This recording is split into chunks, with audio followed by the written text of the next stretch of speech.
A continuar con nuestra serie en el capítulo 1 de Romanos. Estábamos en la introducción básicamente la semana pasada, en el cual estuvimos introduciendo la carta a los romanos. Lastimosamente, tuvimos un problema técnico que, como les dijimos, no pudimos grabar la predicación pasada, pero bueno, vamos a ver si la podemos volver a hacer. Hoy quisiera arrancar con un sentimiento que es muy común en la gran mayoría de nosotros los seres humanos. Hoy quiero arrancar con un sentimiento bastante común, el sentimiento de culpa. ¿Ustedes han sentido alguna vez culpa en su vida? ¿Cierto? Culpa. En algunos momentos de la vida, esa balanza moral que a veces hemos llamado conciencia dentro de nosotros, nos ha hecho sentir culpables, ¿cierto? Que nos hace sentir mal, como incómodos, malucos y a veces como hasta indignos con otras personas, quizás por palabras que dijimos, por acciones, por cosas que dejamos de hacer, por actitudes que tomamos, y uno se siente horrible. El sentimiento de culpa es una cosa muy maluca, y quiero que tú lo traigas a la mente. ¿Cuándo fue la última vez que sentiste culpa? Con el papá, la mamá, con los hijos, en el trabajo. Es decir, la culpa es algo que constantemente nos acompaña en algunos momentos. Y no necesariamente está asociada a las cosas que hacemos, sino también a las cosas que dejamos de hacer. ¿Ustedes han sentido culpa por cosas que dejan de hacer? Como que uno sabe, yo debería haber hecho esto. Y se va uno para la casa como aburrido, como maluco. La pregunta es, ¿qué haces o qué solemos hacer cuando experimentamos culpa? ¿Uno qué hace cuando experimenta culpa? ¿Cómo es que soluciona esa horrible sensación interna, ese malestar con una persona? Por lo general, hay dos caminos. El primero y el más obvio, pues es disculparnos y tratar de enmendar las cosas que hemos dicho o hemos hecho. ¿Cierto? No, que embarrada, hermano, yo sí reconozco que esto que dije o esto que hice no estuvo bien, perdón. Eso que cuesta tanto, como que se le desencaja a uno la mandíbula diciendo a veces eso, ¿cierto? Como perdón, en verdad, discúlpame. La otra opción parece más fácil, pero es más costosa, que es la opción de eludir o evitar a la persona. Simplemente haces el de las gafas, como dicen por ahí. El que no vio nada, más bien cortamos la relación, más bien evitamos conectarnos con esas personas y más bien perdemos la relación. Por eso digo, parece más fácil, pero es más costosa a largo plazo. Ahora, en otros momentos de nuestra vida, esa misma conciencia interna nos ha hecho sensibles como a la misma sensación de culpabilidad, pero ahora no con una persona, sino con Dios. ¿Han sentido culpa con Dios? Y otra vez, pasa lo mismo. Como se suele decir, pecados de palabra, obra u omisión. Cosas que hacemos que sabemos que Dios no aprobaría. Cosas que decimos, pero sabemos que a Dios no le agradan. O cosas que dejamos de hacer que sabemos que es la voluntad de Dios para nuestras vidas. Y entonces cuando esas cosas pasan, solemos sentirnos muy culpables. Ahora, ¿cómo solucionas esa culpa con Dios? Esa es la gran pregunta que quiero resolver hoy. ¿Cómo solucionas esa sensación incómoda, maluca, de sentir que no estás en el lugar que Dios te pide estar, que no estás haciendo las cosas que deberías hacer, que no has actuado ni obrado de la manera en que se supone que deberías obrar, especialmente si conoces a Cristo? ¿Cómo solucionas normalmente esa sensación? La primera, por supuesto, y la más lógica, es que ir, y como nos llama la palabra, en arrepentimiento, es disculparnos con Dios. Vamos en arrepentimiento y le decimos, Señor, aquí estoy, y sé que otra vez estoy donde no debería estar. Sé que he hecho y dicho lo que no debería decir y te pido perdón. Y comienza luego de ese arrepentimiento un esfuerzo. ¿Lo han notado? Como una determinación interna dentro de nuestro corazón. Ahora yo te prometo, Señor, que yo nunca más voy a hacer eso. Yo nunca más voy a decir eso. Y empieza una carrera dentro de nosotros tratando de mostrarle al Señor nuestro real compromiso con Él. Que nosotros nunca vamos a volver a pecar de esa manera. ¿Cómo les ha ido en el camino, mis hermanos? Hay algunas victorias, ciertamente, pero también muchas, muchas derrotas, muchas vergüenzas y mucha culpa en nuestro corazón. Y entonces cuando estamos ahí, algunos lo han llamado como el ciclo del autoesfuerzo. ¿Qué es lo que pasa? Si caemos, nos damos cuenta por el Espíritu Santo del Señor que hemos pecado, vamos a Él en arrepentimiento para pedirle perdón, Señor, perdón, yo sé que no debería estar haciendo esto, yo sé que no, esto no es lo que esperas de mí. Yo te prometo que de aquí en adelante, ahora yo sí voy y llena lo que normalmente tú llenas. Voy a orar más, voy a dar más, voy a servir más, voy a caminar en más santidad. Y pasan un par de semanas o quizás meses y vuelve otra vez la caída. Un arrebato de ira, una mentira para salir librado o bien librado de una situación, un negocio mal hecho. Y el Espíritu trae nuevamente convicción al corazón. Eso no es. Eso no debería ser en tu vida. ¿Y entonces qué hacemos? Volvemos. Señor, por favor, perdóname. Yo sé. Pero te prometo que esta vez yo sí me voy a comprometer contigo. No lo voy a volver a hacer. Y tomamos decisiones, ¿cierto? Y algunas medidas restrictivas o preventivas, especialmente cuando hablamos de pecados como la pornografía o la masturbación o cosas por el estilo, que son como más cargadas de vergüenza en el corazón del ser humano. Y pasa un tiempo y de repente el corazón se vuelve a enfriar o más bien se vuelve a endurecer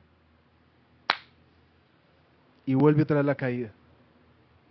Ese ciclo del autoesfuerzo, de esa sensación de, claro, yo sé qué debo hacer, no lo estoy haciendo, me arrepiento y voy a intentarlo más duro. Y se convierte una y otra y otra y otra y otra vez, a veces en el caminar del creyente.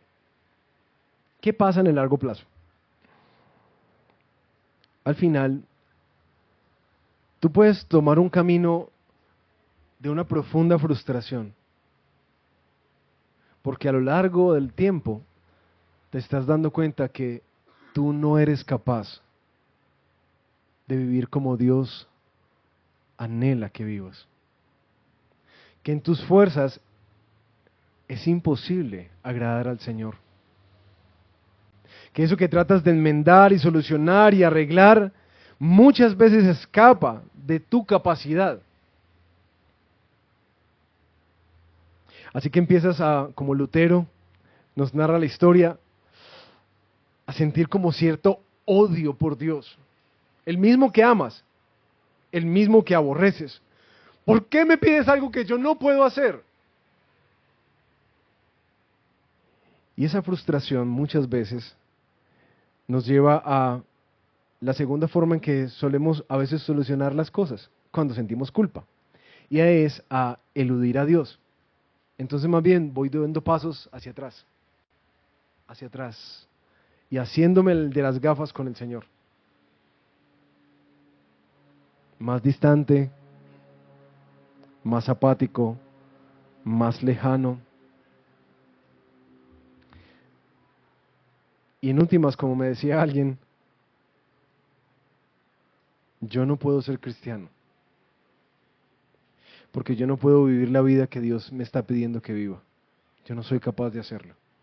El cristianismo no es para mí.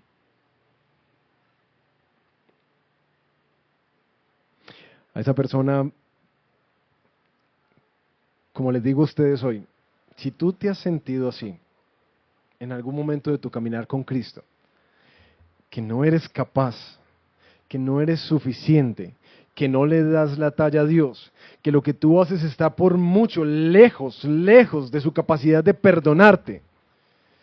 Ay, yo quisiera, mis hermanos, que hoy por fin tú pudieras comprender por qué el Evangelio es una buena noticia para ti. Porque como le decía a esta persona, a este joven que me dijo, el cristianismo no es para mí. Mi pregunta era, ¿en qué momento el cristianismo se volvió para la gente santa?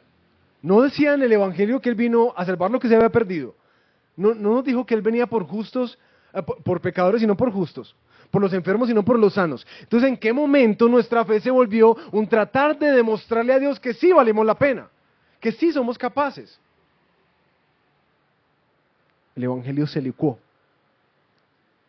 Ahora bien, yo espero que si tú estás cargando una culpa de ese tamaño con Dios, hoy puedas salir sin ella, al mirar a Cristo. Sin embargo, mientras preparaba esta predicación, yo decía, es que en la grey del Señor hay de todito. ¿Cierto? Aquí entre nosotros hay de todito. Por el otro lado, tenemos en nuestra modernidad, una tendencia, diría yo, como una tendencia a tener como otras opciones a la hora de solucionar la culpa con Dios. Dos que he identificado. Uno, la indiferencia. Y es, de alguna manera, esa expresión tan común que he escuchado entre nosotros. Es que Dios sabe que yo soy humano. Y que yo soy imperfecto. Y que siempre voy a fallar. Básicamente, personas que de una manera nominal conocen a Dios, creen en Dios, pero viven como si Dios no existiera. Porque quien conoce realmente a Dios sabe que Él tiene un llamado determinante para nosotros, a ser santos como Él es santo. La otra que he podido quizás ver entre nosotros, aquí, de la casa, es esa distorsión de la gracia, o lo que un autor, Bonhoeffer, escribiría como la gracia barata, que es cuando hermanos y hermanas están luchando con pecados y con tentaciones en su vida, pero dice, sí caí, pero Cristo ya murió por mí. Pero Cristo ya murió por mí. Y uno ve a lo largo de los años que el mismo argumento pasa y el mismo pecado pasa. Entonces, básicamente, se comporta como reza el dicho, el que peca y reza, empata.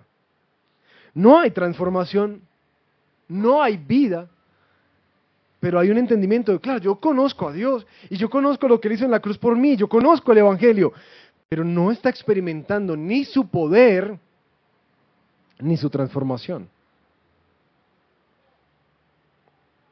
Y sé que dentro de nosotros también algunos estarán pensando, bueno, pastor, ¿y si yo nunca he experimentado culpa con Dios? De pronto porque tu filiación, digamos como teológica, por así decirlo, sería más al ateísmo, ¿cierto? Entonces, como no hay Dios, o en el agnosticismo hay una fuerza que no podemos determinar qué es, pues entonces no hay con quién sentirse mal. Sin embargo, si alguno de ustedes está ahí, yo nunca me he sentido mal con Dios, me siento bien. De hecho, ¿con qué o con quién si no hay tal Dios? Yo creo que tú también puedes entender bien este tema de la culpa. Porque la conciencia, esa brújula, balanza moral, es algo que todo ser humano tiene instalado dentro de sí. Y lo vamos a ver más profundo en Romanos capítulo 2. Que muchas veces nos acusa y nos dice, eso no es, eso está mal.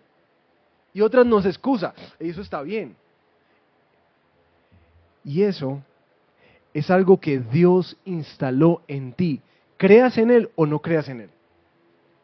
De hecho, este es uno de los grandes argumentos contra el ateísmo cuando dicen como, bueno, ¿de dónde viene esa brújula moral?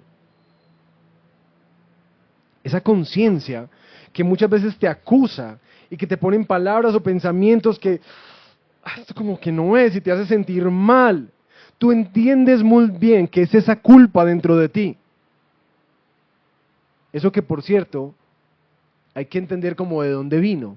¿Por qué clasificas algo como bueno o algo como malo? Solamente eso tiene sentido si tú crees en una ley suprema que abarca toda la humanidad.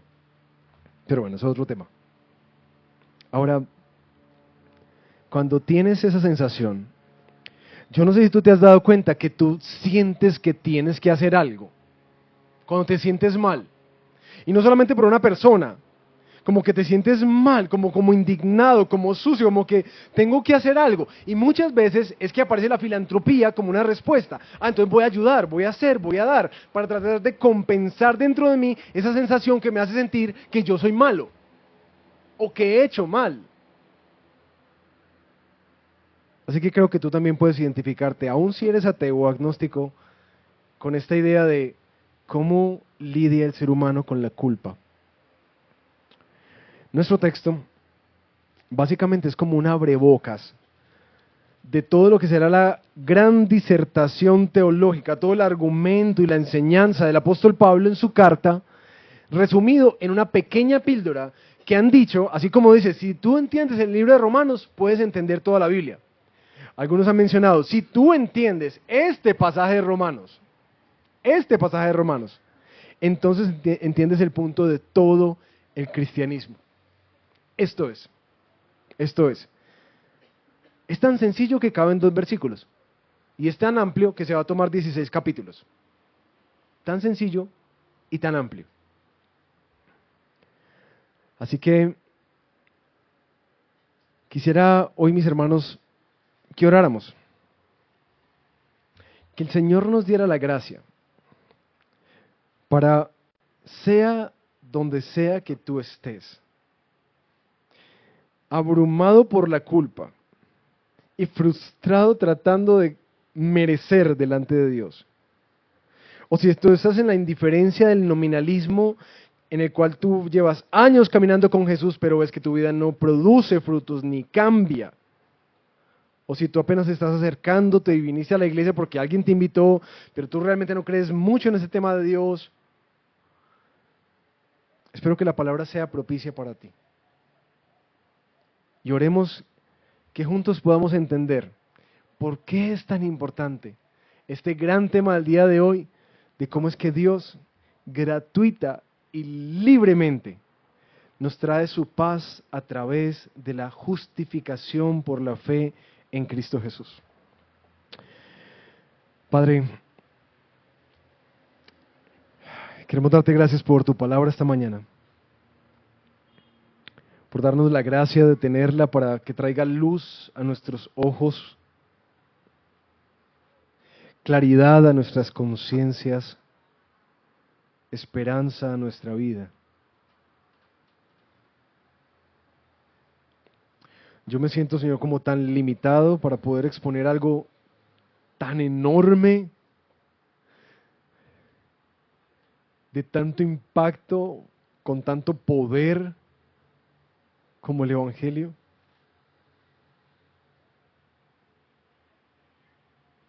Que te pido, Señor, a ti que, por favor, en tu gracia, no solamente me ayudes, sino que nos ayudes a comprenderlo. Como dirá más adelante el apóstol Pablo, que tú ilumines nuestro corazón para poder ver la dimensión desproporcionada de la buena noticia que hay para hombres y mujeres incapaces de presentarnos aceptos, justos, santos y sin mancha delante de ti. Que podamos ver la gran oferta, la gran provisión de Dios en Cristo. Que no solamente aquieta la conciencia y calma el alma, sino que trae vida, propósito, claridad, sentido. Yo no soy capaz de hacer eso, Señor, pero tú sí. Por eso te pedimos juntos, háblanos con tu poder a través de tu palabra, en el nombre de Jesús. Amén. Amén. Queridos, vamos a abrir Romanos capítulo 1 y les propongo que lo leamos desde atrás. Perdónenme que no lo puse ahí en la diapositiva, de un versículo arriba, desde el versículo 14. Tengo obligación, tanto para con los griegos como para con los bárbaros, para con los sabios como para con los ignorantes. Así que, por mi parte, ansioso estoy de anunciar el Evangelio también a ustedes que están en Roma, porque no me avergüenzo del Evangelio, pues es el poder de Dios para la salvación de todo el que cree, del judío primeramente y también del griego, porque en el Evangelio la justicia de Dios se revela por fe y para fe, como está escrito, mas el justo por la fe vivirá. Porque la ira de Dios se revela desde el cielo contra toda impiedad e injusticia de los hombres que con injusticia restringen la verdad. Pablo nos ha venido hablando la semana pasada de cómo él ha sido comisionado, separado para ser un apóstol que lleva por todas partes este mensaje del Evangelio. Por todo lado, él lo está llevando.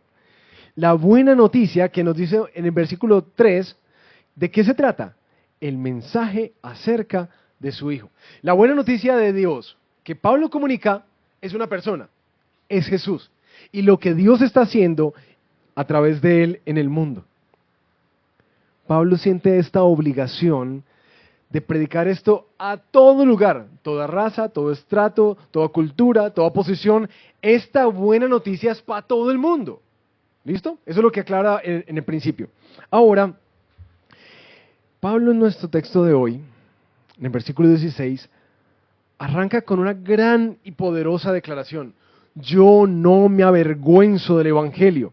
Lo que algunos autores han entendido como una forma literaria en la cual él quiere dar a entender que él se siente profundamente orgulloso del Evangelio, a pesar de que el Evangelio le ha traído tantos problemas. ¿Ustedes recuerdan algunas cosas de la historia de Pablo? Apedreado, perseguido, burlado, sacado en canastas desde ventanas, sacado de noche, huyendo con ladrones, con hambre. Es decir, el Evangelio ha sido muy costoso para él, especialmente cuando se burlan de él y se oponen a él. Si, hermano, ¿usted por qué no cambia de mensaje? ¿Usted no ve que eso como que no es tan popular?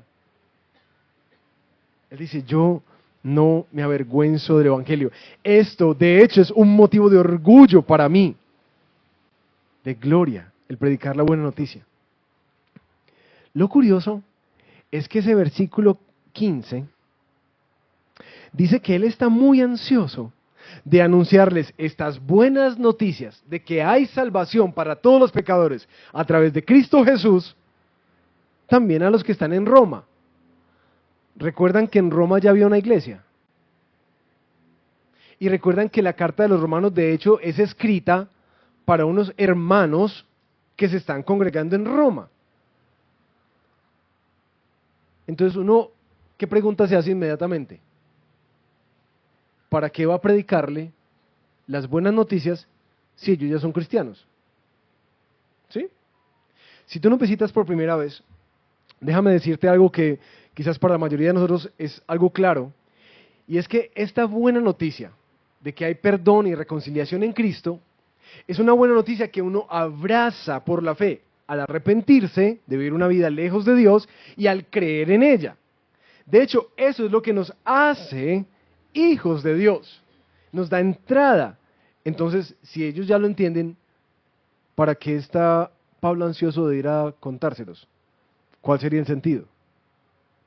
Pues bueno, mis hermanos, ustedes saben que nosotros, como vemos en el Nuevo Testamento, solemos olvidar constantemente el Evangelio, como lo vemos en la carta de los Hebreos, o solemos actuar de una forma diferente a como el Evangelio nos anima, como lo vemos en la vida del apóstol Pedro. ¿Recuerdan del apóstol Pedro, que es reprendido por Pablo, porque no actuaba conforme al Evangelio? O muchas veces, aunque lo conozcamos, podemos confundirlo y cambiarlo por algo más, como la carta que Pablo escribe a los Gálatas. Si ustedes, ¿quién nos está engañando? Si comenzaron por el Espíritu, ¿cómo van a terminar por las obras? Que el Evangelio es fácilmente olvidado. Así que Pablo está ansioso de recordarles una vez más a estos hermanos la buena noticia de Jesús. Y la manera en que lo hace es, hermanos, yo no me avergüenzo. Y vamos a ver en nuestros 2 versículos tres razones por las cuales Pablo no se avergüenza del Evangelio. Una, porque el Evangelio es el poder de Dios. Porque el Evangelio es la esperanza de Dios. Y porque el Evangelio es la provisión de Dios. ¿Listo? El Evangelio, el poder de Dios. En griego, esa palabra es, ¿alguien se la sabe? Dinamis. ¿De dónde viene nuestra palabra? Dinamita. ¿Listo? De ahí viene nuestra palabra dinamita. Lo primero que Pablo arranca diciendo es que esta noticia, porque es una noticia, algo que está comunicando, eso es el poder de Dios. Es una dinamita, algo con capacidad explosiva en la vida de una persona. De hecho, Pablo lo dice en Colosenses capítulo 1, versículos 5 y 6. Me encanta como lo dice la Nueva Traducción Viviente. Escuchen. Esa misma buena noticia que llegó a ustedes ahora corre por todo el mundo. Da fruto en todas partes mediante el cambio de vida que produce, así como les cambió la vida a ustedes desde el día en que oyeron y entendieron por primera vez la verdad de la maravillosa gracia de Dios. El Evangelio es poder de Dios en acción. Cuando el Evangelio es recibido en la vida de alguien, ¡pum!, explota. Y esa es la mejor expresión que yo he encontrado a lo largo de estos casi 20 años de servir al Señor. Porque mis hermanos, es algo muy curioso. Esa noticia nos dice cómo es que Dios nos salva, cómo es que Dios restaura nuestra relación con Él y cómo es que Dios nos transforma. Cuando ese evangelio, ese entendimiento de la gracia gratuita de Dios que ha sido provista para todo pecador, hombre y mujer, sin distinción, cuando eso cala en el corazón, todo cambia. Todo cambia.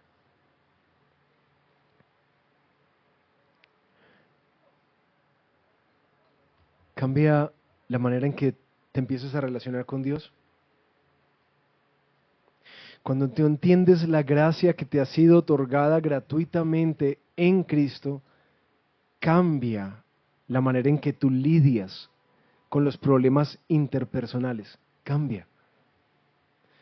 Cuando tú entiendes el Evangelio, cambias la forma en que eres generoso. Cuando entiendes el Evangelio, cambia tu santidad, cambia tu identidad, cambia el propósito de tu vida. Todo cambia cuando el Evangelio hace clic. De hecho, mis hermanos,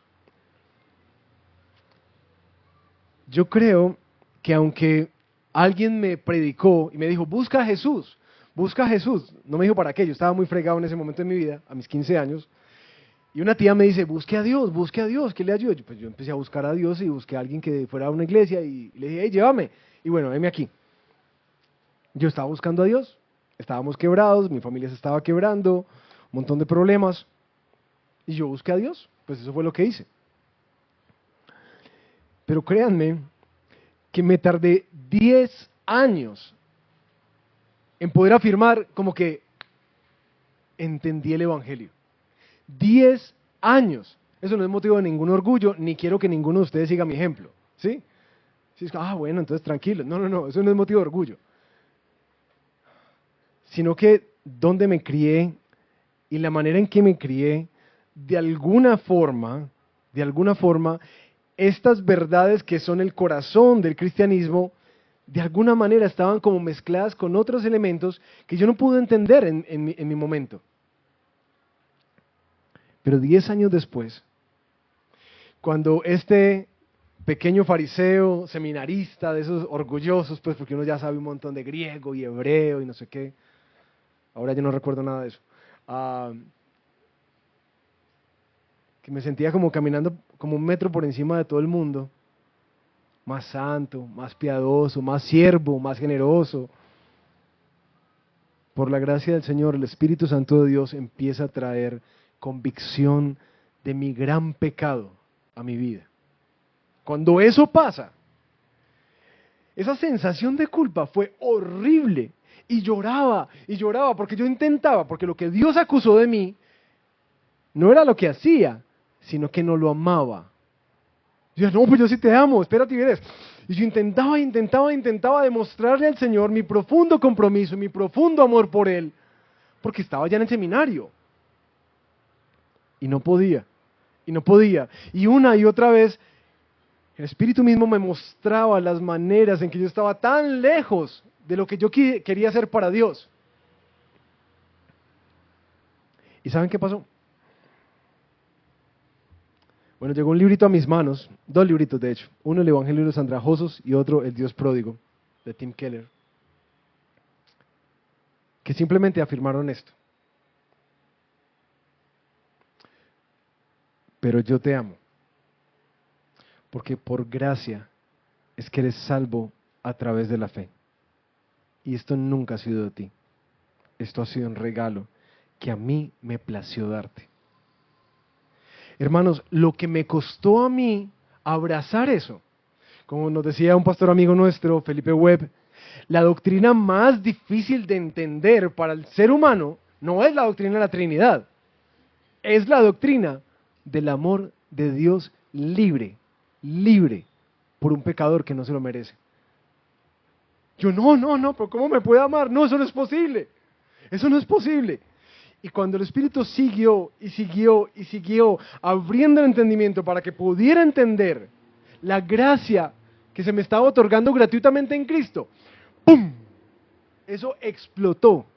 Y a lo largo de estos 20 años, es impresionante cómo eso literalmente explota. Estamos en comunidades misionales o en grupos y de pronto 1 o 2, ¡pum! Eso explota. Y toda su vida empieza a cambiar. Su matrimonio cambia, sus finanzas cambian, sus relaciones con sus hijos cambian, todo cambia. Y uno dice, ¿qué fue lo que pasó? Nada, entendieron una cosa, que Dios los acepta libremente por gracia a través de Jesús. Eso entendieron. No conceptualmente, vivencialmente. Se sienten profundamente amados, aunque no lo merecen. ¿Ustedes saben qué pasa cuando alguien se siente inmerecidamente amado? Ama más. Eso es lo que pasa.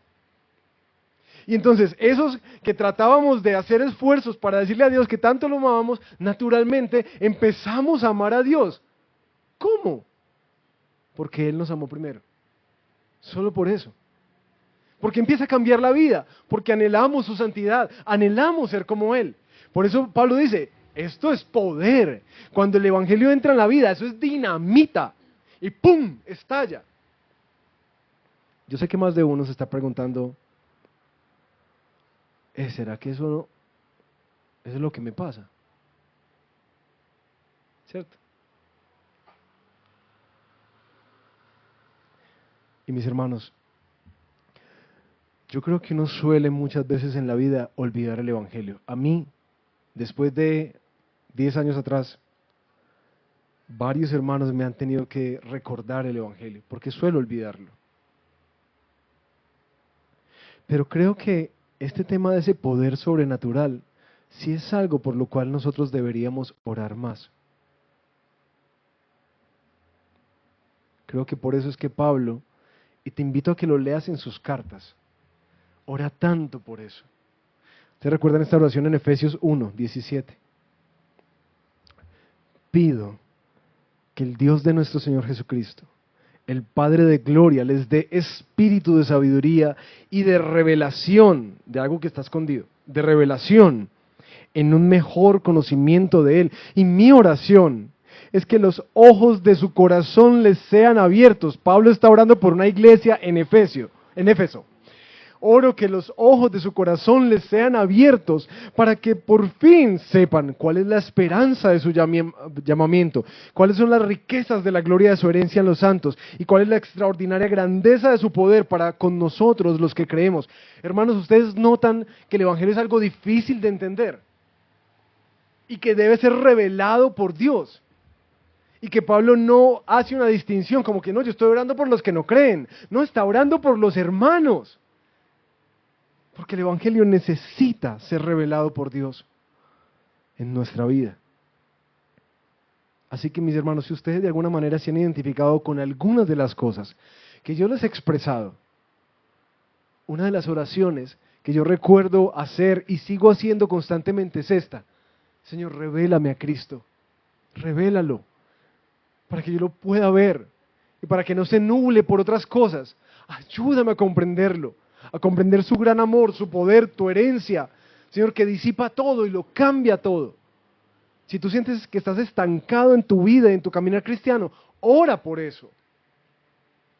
Porque es de la comprensión del Evangelio que parte todo lo demás. Todo lo que tú quieres y anhelas ser y hacer para Dios, parte de aquí. No trates de hacerlo por tus propias fuerzas. Vas a terminar frustrado. Enfócate en entender y perseguir y orar que tú puedas entender cuán alto, ancho, largo y profundo es el amor de Cristo por ti. Enfócate en eso. Y te aseguro que vas a ver cambios en tu vida. Te lo aseguro. Ya llevo 20 años viéndolos. Una y otra vez. Así de sencillo. Y así de grueso. Ahora, Pablo nos dice que se siente orgulloso del Evangelio, no solamente porque es poder de Dios, sino porque es el poder de Dios ¿para qué? Para salvación. Salvación a todo aquel que cree. Y es donde uno se pregunta, ¿salvarnos de qué? ¿Sí o no? ¿Salvarnos de qué? ¿De qué nos va a salvar Dios? Y creo que esto vale la pena aclararlo, porque como yo les mencioné, yo llegué al Señor porque mi familia se estaba destruyendo, porque nos iban a embargar, porque estábamos en bancarrota y la nevera parecía una fuente, agua y luz. Y la tía me dijo, busque a Dios. Pues yo decía, pues ya que no hay, ¿qué más voy a hacer? Pues tratemos por ahí también. Entonces empecé a buscar a Dios. ¿Para qué? Para que me salvara de semejante chicharrón en el que estaba en mi vida. Estaba muy perdido, angustiado, preocupado. Yo empecé a buscar a Dios para que me salvara. ¿Y cuál era la salvación? Que yo estaba una y otra vez orando al Señor. Señor, provee en un trabajo. Señor, que no nos quiten la casa. Señor, restaura mi familia. Señor, pues esa era mi salvación. Esa era mi oración constante día y noche por años. Después fue que entendí que Dios tenía otro plan y que de hecho yo tenía otro problema más grande entre las manos. Y es importante aclararlo porque muchas veces en nuestro tiempo nosotros hablamos de ser salvados de problemas. Busque a Dios. Si usted tiene problemas, busque a Dios. ¿Tiene problemas en la familia? Busque a Dios.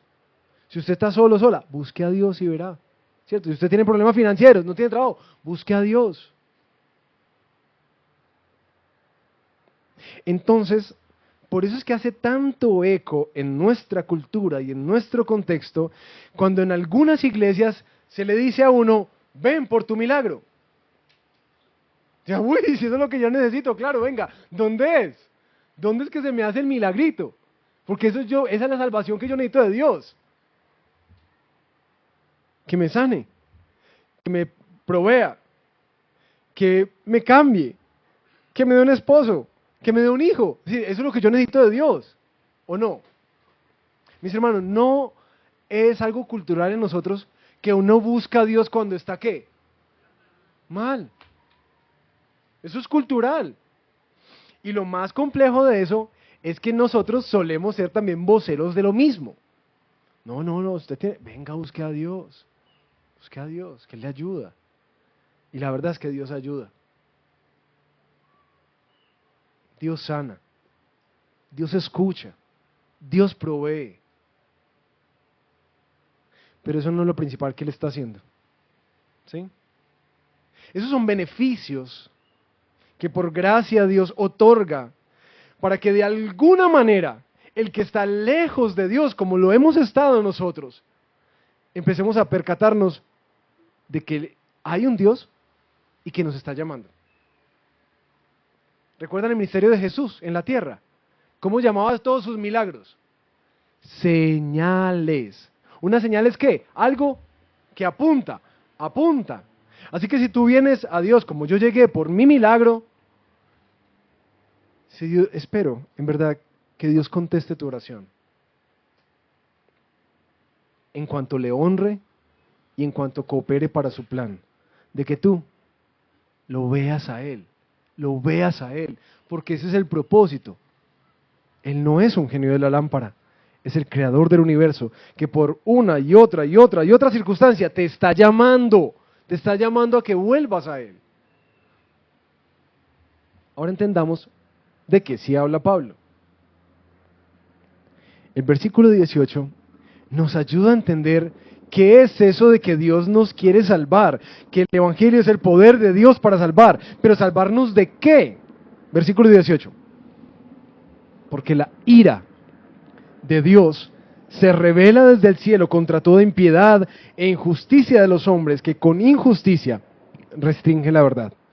Vamos a profundizar más en este texto en las siguientes semanas, en el cual Pablo va a describir la manera en que en este tiempo nosotros ya estamos experimentando la ira de Dios. Pero acá, Pablo sí nos ayuda a entender que hay un problema más grande que nuestras circunstancias adversas. Y es la manera en que Dios nos ve en medio de nuestro pecado, en medio de nuestras incapacidades. Él, que es el creador, dueño de nuestra vida, y que hemos dado la espalda a caminar con Él y para Él. ¿Cómo es que Dios nos ve? Pablo dice, con ira, con ira. ¿Por qué? Porque Él tenía un plan y Él tenía un diseño que nosotros decidimos hacer a nuestra manera. Nos rebelamos abiertamente contra el Señor, como lo vamos a ver a lo largo de la carta. Y Pablo nos dice, eso es un gran problema. Usted no sabe que el dueño de esta casa, que lo dejó usted como administrador de todas las cositas que usted disfruta, se las dio con un propósito de glorificarlo a Él, de poder seguirlo a Él y utilizarlas de tal manera que cooperen para la gloria y los propósitos de Él. ¿Usted no sabía eso? Que su vida no es suya, que su vida es de Dios, porque Él se la dio.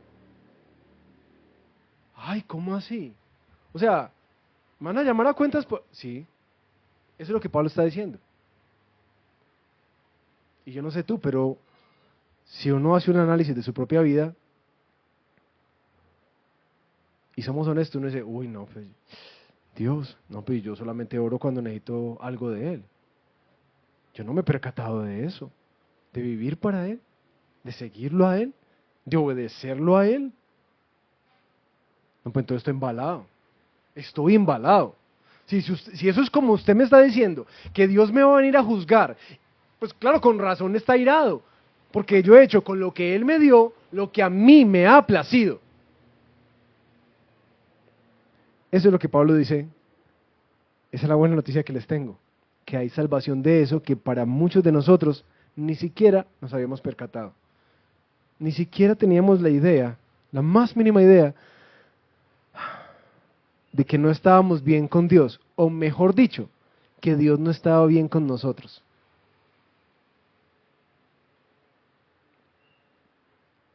Pablo dice, esto es poder de Dios para salvarte.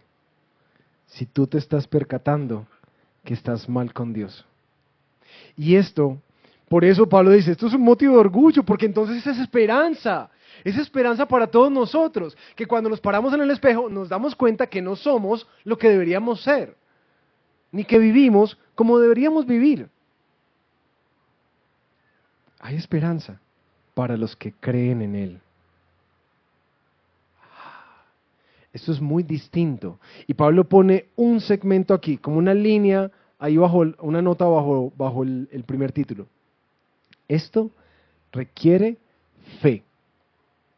Por eso destruye la idea del universalismo. Ustedes han escuchado cuando uno entra a un ascensor cuando está muy lleno, ¿qué es lo que la gente dice?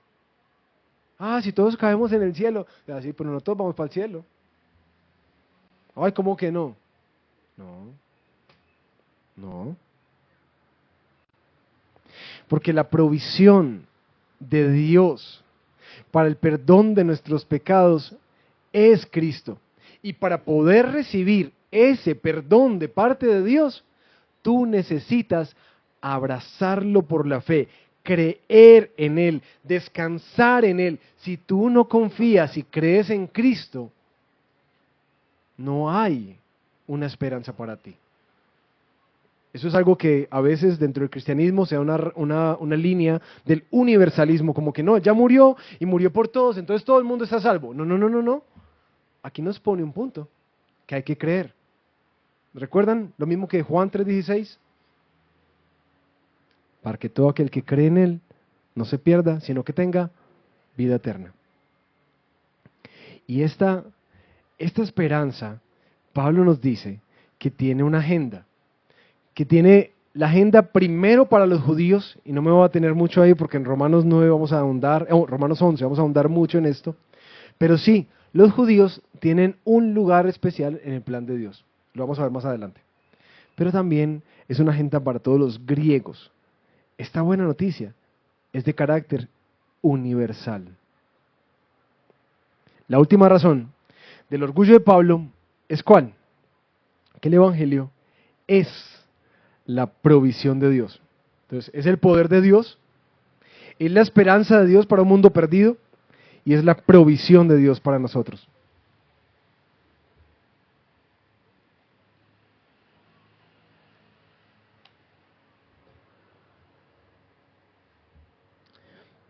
Pablo culmina estos dos versiculitos diciendo, versículo 17, porque en el Evangelio la justicia de Dios se revela por fe y para fe, como está escrito, mas el justo por la fe vivirá.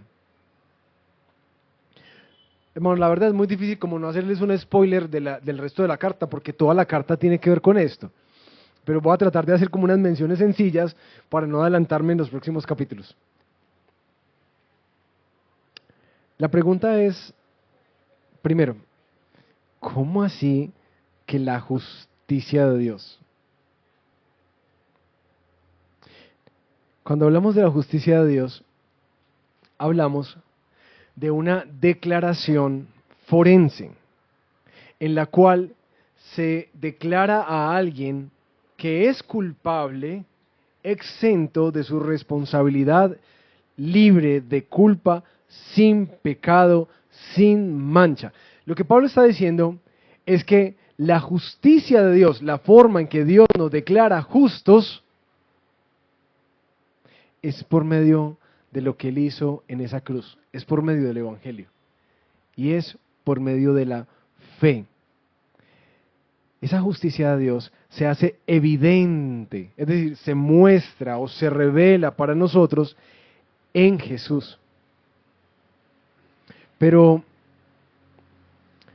cuando hablamos de ser justificados por Dios, ser declarados sin falta, primero tenemos que mirar las maneras en que solemos nosotros mismos de autojustificarnos. Porque Pablo está diciendo, hay una provisión de Dios.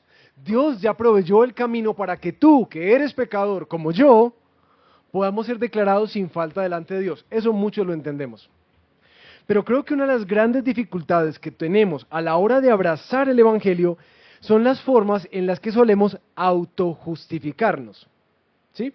Las formas en que solemos autojustificarnos. Ese conjunto de normas y reglas y leyes que nosotros mismos nos hemos prefabricado para creer que somos una buena persona. Ah, yo sí doy, yo sí sirvo, yo sí madrugo a orar, yo todos los días le doy gracias a Dios. Y esas cositas a veces nos empiezan a hacer sentir como un poquitico mejores que esos otros pecadores que no hacen esas cosas que nosotros sí hacemos. Una de las dificultades de nuestras herramientas de autojustificación, es decir, las maneras en que tratamos de presentarnos delante de Dios como merecedores. Esas que muchas veces se convierten en los reclamos que le hacemos a Dios, cuando quizás Él hace algo que no estábamos esperando o no nos da algo que estábamos pidiéndole. Les pongo un ejemplo. Señor, pero ¿por qué no me diste ese trabajo? Si yo he venido orando y he venido ayunando por eso. Es decir, en tu mente lo que estás diciendo es que como tú hiciste algo, entonces Dios te debe algo, ¿sí? O Señor, ¿por qué me quitaste esa relación? ¿O por qué no me has dado hijos si yo te he entregado mi vida? Entonces, en tu mente, lo que estás diciendo es que todos los pasos que has dado en compromisos con Dios y de servicio a Dios, lo hace el deudor de algo para ti. Esas son las formas en que solemos autojustificarnos, como hacer cosas y obras que hacen a Dios deudor nuestro. El problema con eso, como lo hemos venido estudiando con algunos, es que muchas veces nos lleva como a aparentar, pensar de que somos mejores de lo que realmente somos, porque nuestra escala moral no es lo que Dios y su palabra dice que debe ser, sino lo que nosotros nos hemos prefabricado de lo que es un buen cristiano. O la otra, esa carrera de tratar de cumplir las cosas de Dios, reduciendo, diciendo, no, yo sí hago eso, yo sí hago eso, yo sí hago eso, como los fariseos, pero lejos de Dios. La justicia de Dios habla no de la justicia que Dios va a hacer, sino de cómo es que Él ya ha provisto algo para que tú y tus débiles y frágiles esfuerzos y tus intentos a veces orgullosos de hacerlo al deudor queden removidos por una justicia que es mayor, la justicia que Él ha hecho a través de Jesús. Pablo deja claro que esta justificación, esta declaración de tú estás sin mancha, tú estás sin culpa, tú estás libre de condenación. ¿Por qué? ¿Por lo que tú hiciste? No, evidentemente. Por lo que Cristo ha hecho por ti. Y Pablo cierra con esta máxima, que la traduce la Nueva Versión Internacional, es que la salvación es por la fe de principio a fin. Pablo aquí está diciendo, mis hermanos, eso que Dios ha provisto para calmar tu corazón, para quietar tu culpa, al reconciliarte con aquel que espero que hayas entendido que ya ofendiste y que seguirás ofendiendo hasta que Él venga, mientras continúa haciendo su obra de cambiarnos y hacernos como Él. Esa culpa, Él ya ha provisto algo para ti. Que eso que te hace sentir culpable y alejado de Dios, eso que a veces te hace esconderte, que ya no tienes que esconderte más porque Él ya ha provisto algo para ti. Que esa frustración que experimentas una y otra vez de tratar de presentarte justo y bueno delante de Dios o digno delante de Dios, ya Dios ha provisto algo para ti. Ya no tienes que ponerte tus trapos de inmundicia, porque Dios ya ha provisto algo para ti. Ninguno de tus esfuerzos va a alcanzar nunca la perfección moral que Dios espera, porque Él es el que te llama a ser santo, como Él es santo. ¿Tú qué crees que vas a llegar a ser como Él? No puedes. Y eso para nada es una licencia, como a veces lo he escuchado entre nosotros, como una licencia entonces para darnos permisos para pecar, porque Dios es Dios y nosotros somos seres humanos. No, para nada. De hecho, entender que Él ha provisto de esta manera inmerecida un camino para nosotros, que hemos sido abiertamente rebeldes a Él, lo que nos debería hacer es volvernos en amor, en pasión, en dedicación, en anhelo por Él. Es por creer en lo que Cristo ha hecho, no en lo que tú puedes hacer. Es por poner tu fe en Él, descansar en Él, poner tu confianza en Él, que cuando te encuentras una vez más en esa caída, en ese pecado, tú recuerdas que no haces un compromiso contigo mismo de ahora sí lo voy a intentar más, Señor, te lo prometo. Esta vez sí es de verdad. No, tú sabes que tú eres un pecador, que necesitas arrepentirte y volverte de nuevo de todo corazón al Señor para pedir su misericordia y ser limpiado por su gracia. Pero también abrazar por la fe esa verdad de sí, pero por gracia eres salvo por medio de la fe. Y eso no es de ti, es un don de Dios, para que tú ni nadie se gloríe. Predicarte una y otra y otra y otra vez eso, mis hermanos, nunca te va a llevar a un libertinaje que dice, no, pero Él ya murió por mí. No, te va a llevar a humillarte, a arrepentirte, a quebrar tu corazón al pecar contra aquel que tanto te ha amado. Eso es lo que empieza a cambiar. Eso es lo que empieza a cambiar en nuestra vida. Pablo culmina citando un pasaje de Habacuc, como está escrito, mas el justo por la fe vivirá. Y mis hermanos, cuando uno da un paseo por las Escrituras, yo sé que muchos de nosotros a veces al leer el Antiguo Testamento tenemos esta asociación como que, la acción y la salvación de Dios en el Antiguo Testamento era por obras y en el Nuevo Testamento es por gracia, a través de la fe.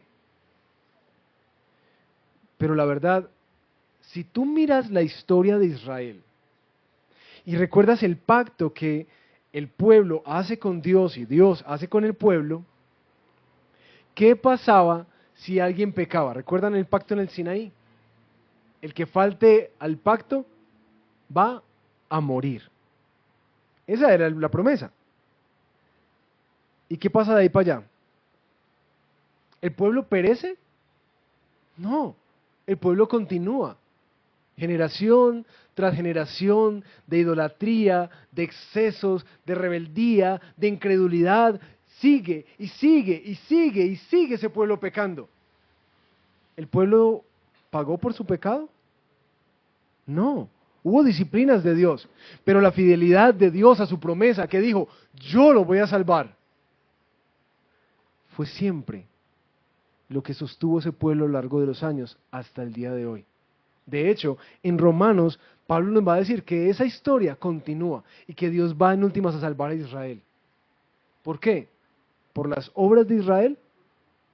No, por la fidelidad a su promesa, por su pacto, porque Dios lo prometió. Mis hermanos, la salvación de Dios siempre, desde el Antiguo hasta el Nuevo Testamento, ha sido por medio de la fe, ha sido por gracia. El pueblo nunca ha merecido, nunca, ni siquiera los grandes hombres de la fe. ¿Ustedes han notado la cantidad de pecados y errores que la Biblia nos expone de los grandes héroes de la fe? Para recordarnos, nunca ha sido por obras, nunca.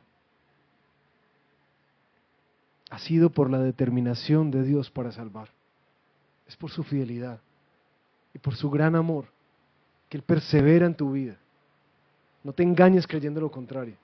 Nunca te vas a poder perfeccionar por las obras que la ley exige. De hecho, ellas te van a ayudar a ser consciente, como lo veremos más adelante, te van a hacer consciente de tu necesidad de Cristo, una y otra vez. De hecho, que entre más pecador te puedas entender a ti mismo, más vas a poder apreciar la enorme gracia y amor que Dios ha tenido en Cristo para ti. Y cuando eso haga, en serio todo cambia.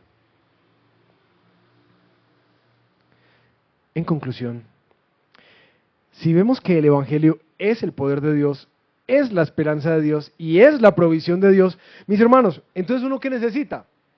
¿Qué necesita en esta vida? Sencillo, el Evangelio. Eso es lo que tú y yo necesitamos. Y por eso es que Pablo se va a gastar toda una carta tratando de explicar de qué se trata y las implicaciones que esto tiene en nuestra vida. ¿Cómo resolvemos entonces nuestra culpa? Espero que si tú has caminado y has venido militando dentro del ateísmo o el agnosticismo, tú puedas entender hoy que aquel que nos creó, no una inteligencia, sino un ser, una persona, esa que logras ver en toda la creación, que te apunta y que dentro de ti mismo, como dice Eclesiastés, Dios puso eternidad en tu corazón y tú sientes que hay algo, así pelees contra eso. Yo espero haber movido un poquitico tu corazón más hacia el entendimiento de que hay un Dios y que hay un Dios que te llama. Y que muchas de las circunstancias que atraviesas en tu vida y muchas de esas sensaciones y vacíos y culpas están apuntándote a que tú necesitas solucionar eso. Y aquí está la provisión de Dios para ti. Espero que la empieces a considerar. Y sé que será un camino largo para ti, pero da el primer paso, dándote la tarea de conocer a Cristo. Pero quiero también animar a los creyentes que, como yo, se han sentido abrumados por la culpa de sentirte que tú no eres lo que quisieras ser para Dios, que creo que es la gran mayoría de nosotros.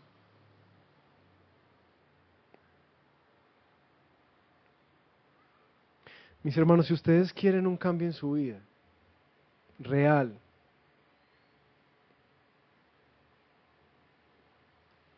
yo les animo a que por favor no traten de hacerse justos ustedes mismos a través de cumplirle cosas a Dios. Eso es un patrón muy arraigado en nuestra religiosidad. Es demasiado arraigado. Tratar de hacer cosas para que Dios nos apruebe, eso nunca va a ser suficiente. Por eso siempre vas a estar frustrado. Esto es un ánimo, una apología al no esfuerzo, para nada, para nada. Es más bien un ánimo a que eso que hagas, lo hagas por las razones correctas. No por tratar de presentarte aprobado a Dios, sino que espero que lo empieces a hacer porque ya ahora entiendes que fuiste, gracias a la obra de Jesús, ya fuiste aprobado, ya fuiste amado, ya eres perdonado, ya eres adoptado como hijo, ya Él te ama y eso es seguro, no por ti, sino por la fidelidad a su palabra y a sus promesas en Cristo Jesús. Espero que eso haga una dinamita en tu corazón, una explosión esta semana. Que tú puedas no correr como quien corre en una banda, sino empezar a disfrutar esa gracia que empieza a producir naturalmente un amor genuino, una obediencia genuina a Dios. ¿Qué tal si oramos? Y le pedimos al Señor eso que Pablo nos decía en el texto de Efesios.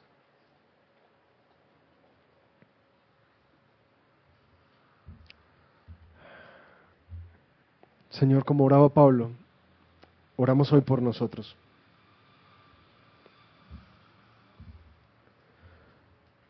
Señor, te pedimos, danos espíritu de sabiduría y de revelación en un mejor conocimiento de ti. Señor, haz que los ojos de nuestro corazón sean abiertos, que sean iluminados, para que por fin entendamos cuál es la esperanza de tu llamamiento, que es segura en Cristo. ¿Cuáles son las riquezas de la gloria, de la herencia que has preparado en los santos para nosotros, gracias a Cristo? Y que podamos entender la extraordinaria grandeza de tu poder, que efectivamente nos salva, pero también nos cambia, nos transforma, nos hace perseverar, produce frutos en nuestra vida. Es tu poder, no nosotros. Y que actúa eficazmente en nuestra vida. Gracias a Cristo. Señor, yo sé que esto es algo muy corto para algo tan grande, pero sé que tu Espíritu puede hacer que nuestro corazón logre entender y es lo que te pido. Ayúdanos, Señor, para poder desligarnos de las viejas formas en que hemos tratado de autojustificarnos delante de ti, que hemos tratado de resolver la culpa en nuestro corazón. Y por tu gracia levanta nuestros ojos y nuestra mirada para ver en Jesús el poder, la esperanza y la provisión tuya para estos hombres y mujeres pecadores, tan necesitados de esa gracia que lo cambia todo. Eso te lo pedimos. Pon nuestros ojos en Jesús. Pon nuestros ojos en Jesús.